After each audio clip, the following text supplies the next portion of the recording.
গঙ্গার ধার।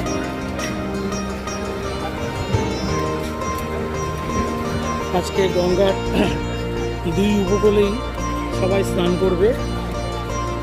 উপরে ওই দিকে হচ্ছে হাওড়া জেলা পড়ছে, এটা দক্ষিণ চব্বিশ পরগনা পড়ছে। এই পারটা দক্ষিণ চব্বিশ পরগনা, ওই পারটা হাওড়া জেলা, এটা উলবেড়িয়া সাব ডিভিশনের মধ্যে পড়ছে। এটা হাওড়া জেলার দিকে